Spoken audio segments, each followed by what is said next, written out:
السلام علیکم، بدکردار قسط 41 اور میں ہوں آپ کی رائٹر نور آصف۔ سب سے پہلے جس نے میرا چینل سبسکرائب نہیں کیا ان سے ریکویسٹ ہے میرا چینل ضرور سبسکرائب کر دیں، اس کے لیے میں آپ کی بہت زیادہ شکر گزار ہوں گی۔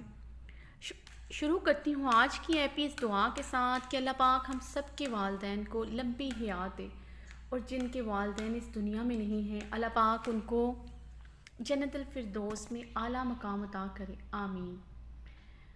میرال کمرے میں آ کر بے تحاشا رو رہی تھی۔ دکھ اس بات کا نہیں تھا کہ صفیہ پھپھو نے اس قسم کا مطالبہ کیا ہے،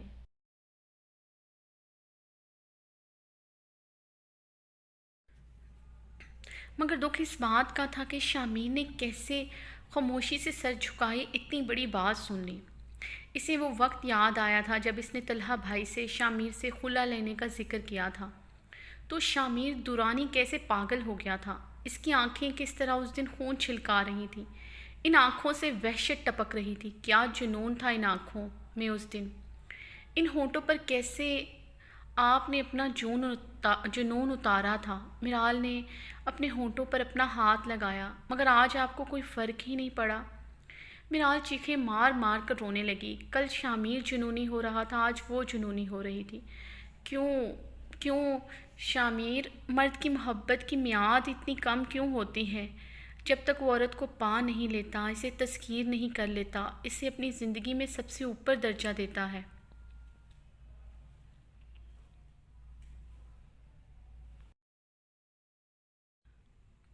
اور پھر وہی مرد جب اسے پا لیتا ہے، وہ مکمل اس کی ہو جاتی ہے، تو اس کی اوقات ردی کی ٹوکری جتنی نہیں ہوتی۔ میرال تڑپتے ہوئے سوچ رہی تھی، اسے اپنی اوقات آج ردی کی ٹوکری سے بھی ہلکی لگ رہی تھی۔ میرال روتے روتے کب ہوش و خرد سے بیگانہ ہوئی پتہ نہیں چلا۔ شامیر کمرے میں آ کر بے چینی سے ٹہل رہا تھا۔ اسے صفیہ پھپھو کے الفاظ کنپٹی پر گولیوں کی طرح لگے۔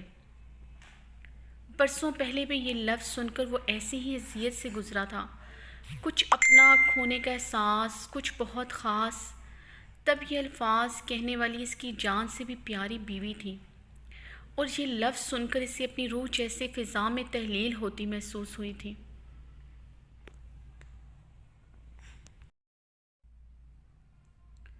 شامیر کی آنکھیں آج بھی وحشت ٹپکا رہی تھیں۔ ہمت کیسے ہوئی ان لوگوں کی میرے گھر آ کر یہ بکواس کرنے کی؟ شامیر نے ضبط سے مٹھیاں بھینچیں۔ اگر لائبہ کا نکاح سائم سے نہ ہوا ہوتا تو آج اس سے زیادہ برا حال کرتا ان لوگوں کا۔ شامیر کی آنکھوں کے سامنے یکدم دو آنکھیں آئی تھیں، آنسوؤں سے بھری، شکوہ کناں نگاہیں، سینے میں دل مچل کے ابھرا تھا جیسے۔ پہلو میں درد اٹھا تھا، جن آنکھوں میں ذرا سے آنسو دیکھ کر وہ بے چین ہو جاتا تھا، آج ان آنکھوں میں دن رات آنسو رہتے تھے۔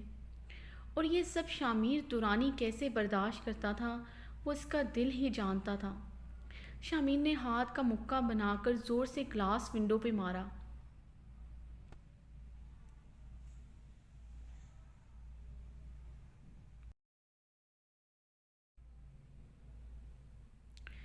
کاش میرال تم مجھے وہ سب کچھ نہ بتاتی، میں یوں ہی خوش گمانی میں جیتا کہ تم صرف میری ہو۔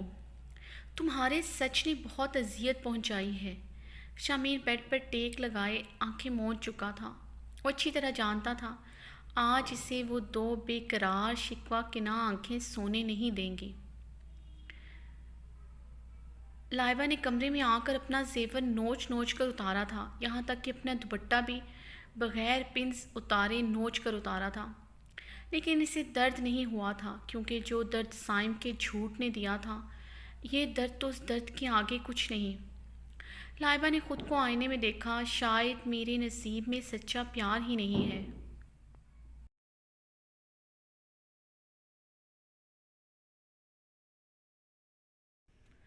پہلے باقر نے محبت کے نام پر مجھے دھوکہ دیا، اسے میرے جسم کی طلب تھی، اب سائم نے محبت کے نام پر مجھے دھوکہ دیا۔ سائم کو بھی مجھ تک اس کی غرض کھینچ کر لائی ہے، لیکن غلطی شاید میری ہے کہ میں نے سائم کا اعتبار کیا۔ سب جھوٹ تھا، وہ تم نے مجھے بیوقوف بنایا، محبت کے نام پر میرے جذبات سے کھیلا۔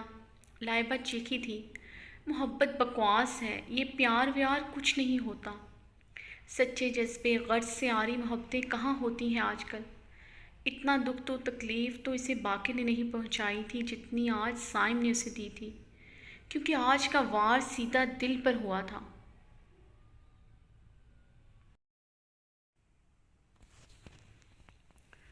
باقی تو اس کی فینٹیسی تھا جسے وہ وقتی طور پر محبت سمجھ بیٹھی تھی، مگر سائم سے تو اس نے سچی محبت کی تھی۔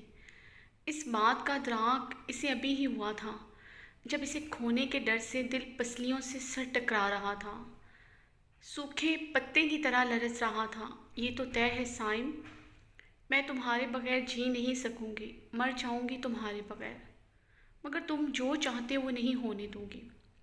لائبہ دونوں ہاتھوں میں منہ چھپا کر پھوٹ پھوٹ کر رو دی۔ سائم راکنگ چیئر پر آنکھیں بند کیے کب سے جھول رہا تھا، آنکھوں کے ڈورے بے حد سرخ ہو رہے تھے۔ اس کی آنکھوں میں خود کے لیے نفرت دیکھنا ایسے تھا جیسے خود کو آرے سے کٹوانا۔ کتنی بے یقینی تھی ان آنکھوں میں۔ سائم نے یک لخت اپنی آنکھیں کھولیں۔ کیا میں آج اسے پھر سے کھو چکا ہوں؟ جس کی ریاست برسوں سے کی تھی، جسے اپنے دل کی مسند پر سب سے اونچی جگہ دی، آج اسے اپنے ہاتھوں سے ہی کھو دیا۔ اس کی بے اعتباری مجھے پل پل مار رہی ہے۔ سائم بال مٹھیوں میں جھکڑ کر زور سے چلایا تھا۔ کتنی اذیت رقم تھی ان آنکھوں میں، اور وہ تکلیف دینے والا میں خود تھا۔ کیا کروں، میں رشتوں کی ڈوری میں الجھ کر رہ گیا ہوں۔ جس رشتے نے اسے قسم دی تھی، جس رشتے کی وجہ سے وہ یہ سب کرنے پر مجبور ہوا، وہ رشتہ ایک مرد کی زندگی میں سب سے اونچے درجے پر ہوتا ہے۔ اس رشتے کی اہمیت سب سے زیادہ ہوتی ہے۔ اس کی ماں جو اس کے پیروں میں گر کر گر گڑائی تھی، تو وہ کیا کرتا؟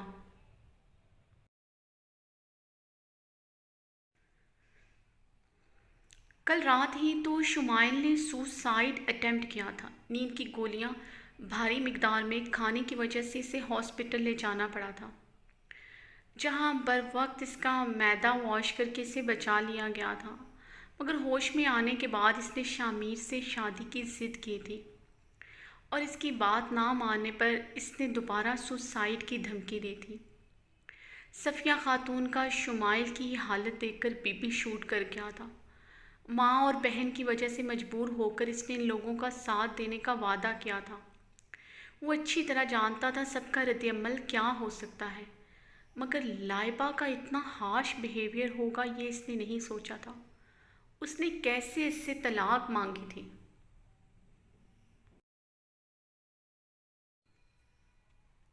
سائم نے دل پر ہاتھ رکھا تھا۔ یہ لفظ نیزے کی نوک کی طرح چبھا تھا اسے۔ دل اسے پھر سے کھونے کے احساس سے ڈرنے لگا تھا۔ اف! سائم نے آنکھیں بند کیے اپنا ماتھا سہلایا تھا۔ ڈائننگ ٹیبل پر شامیر اس وقت اکیلا ہی بیٹھا تھا۔ نہ میرال کل سے کمرے سے نکلی تھی اور نہ ہی لائبہ اپنے کمرے سے نکلی تھی۔ شامیر نے بھی صرف ملازمہ سے چائے لانے کو کہا تھا۔ رات بھر جھاگنے سے سر میں شدید درد ہو رہا تھا۔ ابھی ملازمہ اسے چائے دے کر گئی ہی تھی کہ فرخندہ اسے آتی ہوئی دکھائی دی۔ السلام علیکم آپا، آپ صبح صبح یہاں؟ شامیر فرخندہ کو اتنی صبح دیکھ کر حیران ہوا تھا۔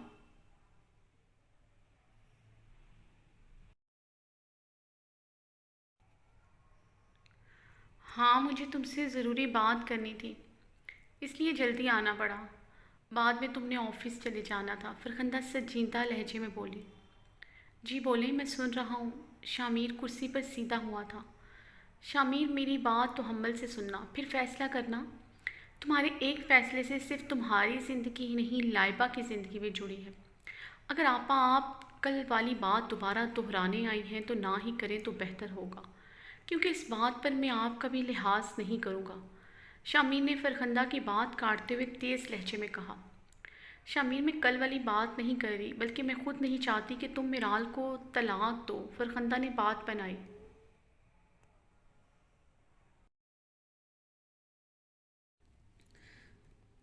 بلکہ میں صرف اتنا کہنے آئی ہوں، ایک دفعہ ٹھنڈے دل و دماغ سے سوچو، اس مسئلے کا ایک اور حل بھی ہے۔ تمہارے ایک فیصلے سے لائبہ کی زندگی سنور یا بگڑ سکتی ہے۔ باقی نے کیا کیا لائبہ کے ساتھ، کتنی تکلیف اور ذہنی اذیت سے گزری ہے لائبہ، پھر ملک داؤد کے ساتھ نکاح والے دن انکار، پوری دنیا کے سامنے ہمارا تماشا لگا۔ سوچو لائبہ نے یہ سب کیسے برداشت کیا ہوگا، اب کتنی خوش تھی وہ۔ تم خود سوچو اگر سائم نے اسے طلاق دے دی تو کہیں لائبہ کو ہم ہمیشہ ہمیشہ کے لیے نہ کھو دیں۔ مجھے نہیں لگتا وہ یہ صدمہ برداشت کر پائے گی۔ اور یہ کبھی مت بھولنا امی ابو لائبہ کی ذمہ داری تمہیں سونپ کر گئے تھے۔ فرخندہ بھیگے لہجے میں بولی، شامیر کو وہ ایموشنلی بلیک میل کرنے لگی جس مقصد کے لیے وہ آج آئی تھی۔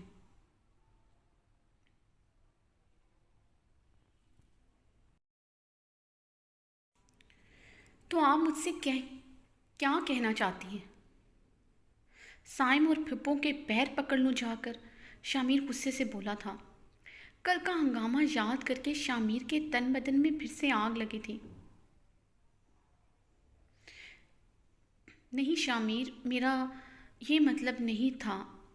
میں یہ کہنا چاہتی ہوں، فرخندہ نے رک کر سانس لیا تھا، شامیر تم میرال کو طلاق نہ دو لیکن تم دوسری شادی بھی تو کر سکتے ہو۔ کیا کہا؟ شامیر اپنی جگہ سے اٹھا تھا۔ کیا کہہ رہی ہیں آپا؟ آپ ہوش میں تو ہیں؟ شامیر میں ہوش میں ہوں۔ تم ایک نہیں 4 شادیاں کر سکتے ہو، کیا ہو جائے گا اگر تم لائبہ کی خاطر شمائل سے دوسری شادی کر لو؟ بے شک میرال اس گھر میں رہے، تم رکھو اسے جس طرح رکھنا چاہتے ہو، اور شمائل کو دوسرے گھر میں شفٹ کر دینا، یا پھر دونوں جہاں بھی رہ سکتی ہیں، اتنا بڑا گھر ہے۔ سیدھے اور آسان الفاظ میں شامیر تم 2 شادیاں کر سکتے ہو۔ دنیا میں ہزاروں مرد کرتے ہیں، 2 نہیں 4 شادیاں کرتے ہیں، کبھی اولاد کی خاطر، کبھی اپنی رضا سے، تو کبھی کوئی اور مجبوری ہوتی ہے۔ تو یہ کوئی بڑی بات نہیں ہے۔ اگر تم لائبہ کی خاطر شمائل سے شادی کر لو کہ تو کیا قیامت آ جائے گی۔ میری صفیہ پھپھو سے بات ہو چکی ہیں، وہ مان چکی ہیں، انہیں کوئی اعتراض نہیں ہے۔ بس وہ چاہتی ہیں شمائل اور تمہاری شادی ہو جائے۔ وہ خود یہاں آ کر تم سے معافی مانگیں گی اور پوری عزت و احترام سے لائبہ کو لے کر جائیں گی۔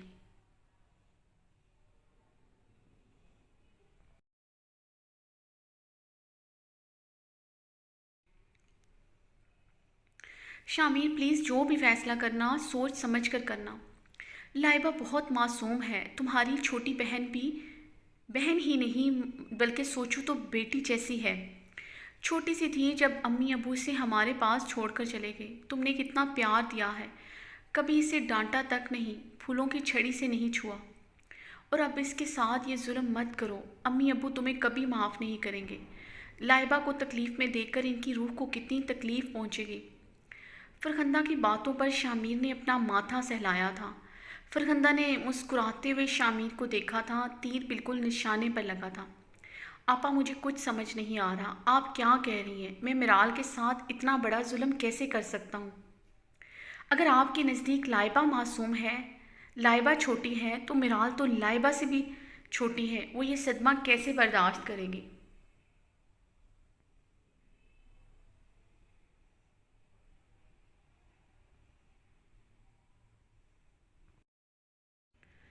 کیا ہو گیا ہے شامیر تمہیں؟ مجھے تو سمجھ نہیں آ رہا تم کیا بول رہے ہو۔ کیا میرال دنیا کی واحد لڑکی ہے جس کا شوہر دوسری شادی کرے گا؟ اور معصوم کے کیا کہنے؟ تم خود ہی بتاؤ، تم نے اپنا کمرہ اس سے الگ کیوں کیا ہے اگر تمہاری بیوی اتنی معصوم ہے؟ کس بات کی سزا دے رہے ہو؟ کیا ہم سے چھپا رہے ہو؟ فرخندہ بھڑکتے ہوئے بولی تھی۔ آپا تمیز کے دائرے میں رہ کر بات کریں، میں آپ کو بہت دفعہ سمجھا چکا ہوں، میں میرال کے خلاف ایک لفظ نہیں سنوں گا، تو سوچ سمجھ کر بولے میرے سامنے۔ شامیر سرخ آنکھوں میں وحشت لیے بولا تھا، بہت سے زخم ادڑے تھے۔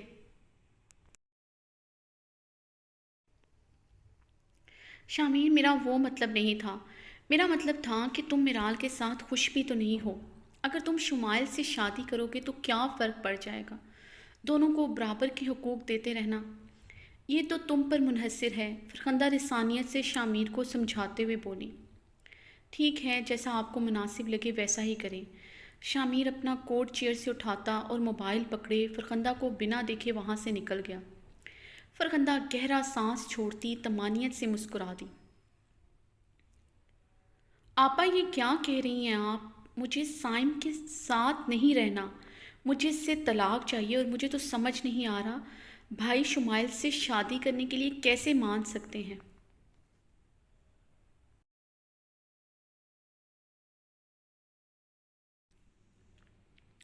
لائبہ فرخندہ کی بات سنتے ہی ہتھے سے اکھڑ گئی تھی، کیونکہ اسی میں سب کی بہتری ہے۔ ویسے بھی وہ دوسری شادی کر رہا ہے، مرال کو طلاق نہیں دے رہا۔ کچھ بھی ہو جائے میں یہ رخصتی نہیں ہونے دوں گی۔ مجھے سائم کے ساتھ نہیں رہنا، یہ میرا حتمی فیصلہ ہے۔ لائبہ پاگل نہ بنو، تحمل سے سوچو، نکاح ہو چکا ہے تمہارا سائم سے۔ شادی بیاہ گڈے گڑیوں کا کھیل نہیں، جب چاہا جوڑ دیا، جب چاہا توڑ دیا۔ فرخندہ رسانیت سے لائبہ کو سمجھاتے ہوئے بولی، کچھ بھی ہو میں سائم کے ساتھ اپنی زندگی نہیں گزار سکتی، وہ ایک دوغلا، مطلبی اور جھوٹا انسان ہے۔ لائبہ تڑک کر بولی تھی، لائبہ یہ فیصلہ تمہارے بڑے کریں گے، اور شامیر یہ فیصلہ کر چکا ہے۔ تمہاری رخصتی سائم کے ساتھ ہو کر رہے گی، اور اسی دن شمائل اس گھر میں رخصت ہو کر آئے گی۔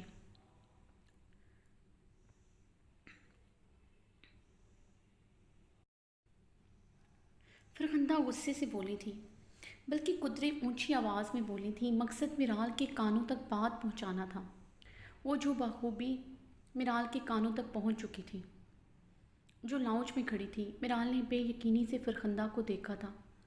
فرخندہ کے چہرے پر فخریہ مسکراہٹ تھی، جو دھمکی انہوں نے مرال کو دی تھی آج وہ پوری کر دی تھی۔ مرال بنا کچھ کہے اپنے آنسو صاف کرتی شکست خوردہ قدموں سے اپنے کمرے میں چلی گئی۔ شامیر رات گئے گھر آیا۔ شامیر آفس سے واپسی پر کافی دیر سڑکوں کی خاک چھاننے کے بعد تھکا ہارا گھر آیا تھا۔ کمرے میں آ کر شامیر نے اپنی شرٹ اتار کر بیڈ پر پھینکی ہی تھی کہ مرال دھاڑ سے دروازہ کھول کر اندر داخل ہوئی۔ شامیر حیرانگی سے مرال کو دیکھ رہا تھا، جو جارحانہ تیور لیے آگے بڑھی۔ شامیر آپ یہ کیسے کر سکتے ہیں؟ آپ دوسری شادی کیسے کر سکتے ہیں؟ مرال سرخ چہرہ لیے شامیر سے مخاطب تھی۔ شامیر نے مرال کو گہری اور پرحدت نظروں سے دیکھا تھا، جو میرون شارٹ فراک اور پجامے میں ملبوس تھی، جس پر نفیس دھاگے کا کام ہوا تھا۔ دوپٹہ گلے میں ڈالے، بالوں کا میسی سا ڈھیلا جھوڑا بنا رکھا تھا۔ چہرے کے ارد گرد لٹیں نکلی ہوئی تھیں، جو مرال کے سفید گلابی خوبصورت چہرے کو چھو رہی تھی۔ اس وقت وہ شعلہ جوالہ بنی اس سے سوال کر رہی تھی، کیوں نہیں کر سکتا میں دوسری شادی؟ شامیر نے الٹا مرال سے سوال کیا۔ کیونکہ آپ کی شادی ہو چکی ہے، مرال نے یاد کروایا۔ شامیر مرال کی بات پر مسکرایا تھا۔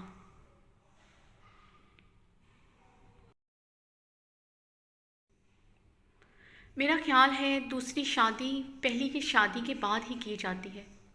ہاں کی جاتی ہے، اس صورت میں جب شوہر اپنی بیوی سے پیار نہ کرے اور اس سے خوش نہ ہو۔ اب کی بار مرال کی بات پر شامیر استہزائیہ مسکرایا تھا۔ تو میں تم سے خوش ہوں، وٹا جوک مرال۔ شامیر مت بھولیں، آپ نے مجھ سے محبت کی شادی کی تھی، آپ مجھ سے پیار کرتے تھے۔ مرال کی آواز بھیگی تھی۔ کرتا تھا اور کرتا ہوں میں بہت فرق ہوتا ہے۔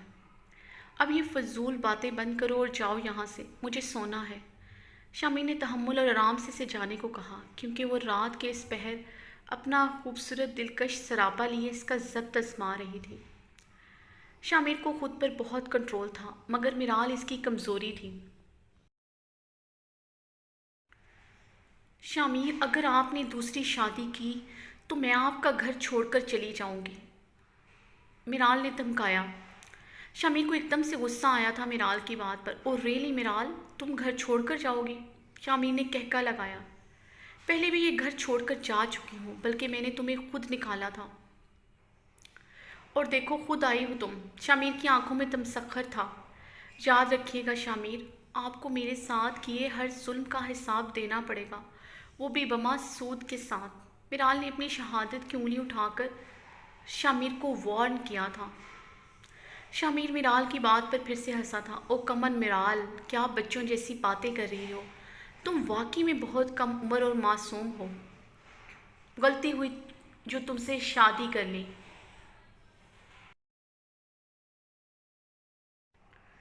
خیر مجھے یہ بتاؤ کیسے بدلہ لوگی، وہ بھی بما سود کے؟ شامیر میرال کے قریب ہو کر طنز کرتا ہوا بولا۔ میرال 2 قدم پیچھے ہوئی تھی، دور رہ کر بات کرے مجھ سے، ساتھ ہی ہاتھ کے اشارے سے بھی فاصلہ بنانے کو کہا۔ شامیر اور قریب ہوا تھا۔ کیوں دور رہوں؟ جو لڑکی مجھ سے بدلہ لینے کی بات کر رہی ہے وہ میرے قریب آنے پر پزل کیوں ہو رہی ہے؟ میں پزل نہیں ہو رہی، میرال شامیر کے 6 پیک سے نظریں چراتی ہوئی آہستگی سے بولی۔ اور ریلی پھر مجھ سے نظریں کیوں چرا رہی ہوں؟ میری آنکھوں میں آنکھیں ڈال کر بات کرو تاکہ مجھے بھی پتہ چلے کہ میری بیوی مجھ سے بدلہ کیسے لے گی۔ بلکہ بدلہ تو مجھے لینا چاہیے تمہارے جھوٹ کا، دھوکے کا، جو تم آج تک مجھے دیتی آئی ہو۔ شامیر میرال کے اور قریب ہوتا ہوا بولا تھا۔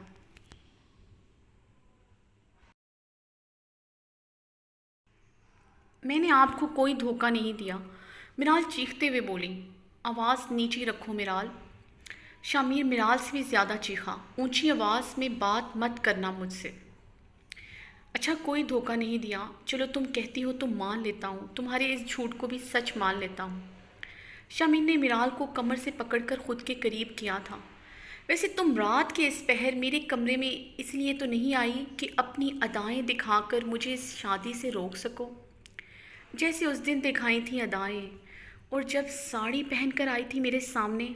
شامیر نے اسے کمر سے تھامے تمسخر سے اس پر وار کیا۔ اب کی بار وار بڑا کاری تھا کہ میرال بلبلا اٹھی۔ اپنے دونوں ہاتھوں سے شامیر کو دھکا دیا تھا، مگر شامیر کو 1 انچ بھی نہ ہلا سکی۔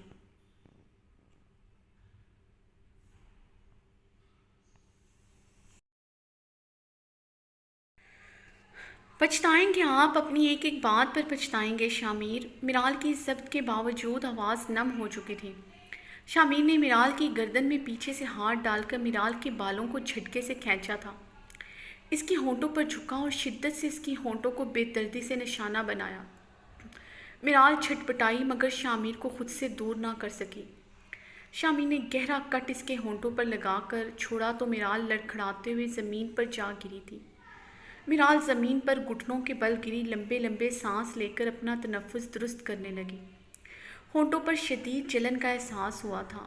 اپنی انگلیوں کے پوروں سے ہونٹوں سے نکلتا خون بے دردی سے صاف کیا تھا۔ خود پر یہ استہزائیہ مسکرائی تھی جیسے۔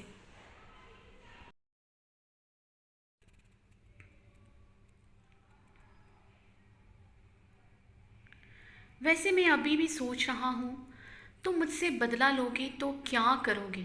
حالت تو دیکھو اپنی، میری قربت میں مرنے والی ہو جاتی ہو، میری شدتیں سہ نہیں سکتی اور مجھ سے بدلہ لوگے؟